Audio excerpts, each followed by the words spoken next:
En 2020, Juan Carlos s'est exilé aux Émirats arabes unis, loin des siens. Une situation qui, près de 4 ans après les faits, commence à devenir de plus en plus difficile à gérer pour lui. Vendredi 12 avril, les téléspectateurs de C8 ont pu découvrir l'émission Espagne, la couronne de tous les scandales. Un documentaire portant sur les événements qui ont véritablement marqué la monarchie espagnole. Notamment sur l'exil de Juan Carlos aux Émirats arabes unis, survenu en 2020, qui avait coulé beaucoup d'encre, et qui, selon plusieurs experts interrogés, a eu beaucoup de répercussions sur le moral de l'ancien souverain.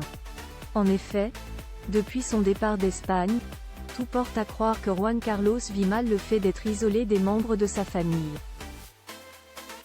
Il a conscience qu'il a commis des erreurs, durant son règne, mais il n'avait pas mesuré, je pense, à quel point on le couperait de son royaume, a fait savoir l'écrivaine Laurence Debray. S'il pensait avoir une certaine flexibilité pour revenir souvent en Espagne et garder le lien avec sa famille, cela n'a visiblement pas été aussi simple pour le père de Felipe VI. C'est très difficile pour lui de revenir si peu. Crochet ouvrant point crochet fermant.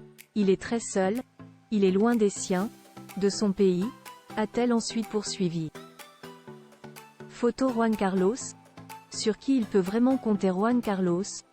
Zoom sur son récent déplacement en Espagne. S'il ne séjourne plus en Espagne de manière régulière, Juan Carlos y est, depuis son exil, souvent de passage en Espagne afin d'assister à des événements importants.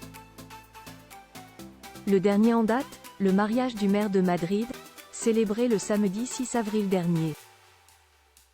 Ce jour-là, l'ancien souverain a pu donc retrouver les siens afin d'assister à l'union de José Luis Martínez Almeida et la journaliste Teresa Urquillo. Malheureusement, au lendemain de ce joyeux événement, c'est à une triste messe, organisée en l'honneur de son neveu Fernando Gómez Acebo, décédé un mois auparavant, que Juan Carlos est apparu. Étant à Abu Dhabi lorsque ce terrible décès a été annoncé, le père de Felipe VI n'avait donc pas pu prendre part à l'inhumation. Fort heureusement, lors de son récent passage en Espagne, il a pu finalement lui faire ses adieux. Article écrit avec la collaboration de 6 médias Europa Press.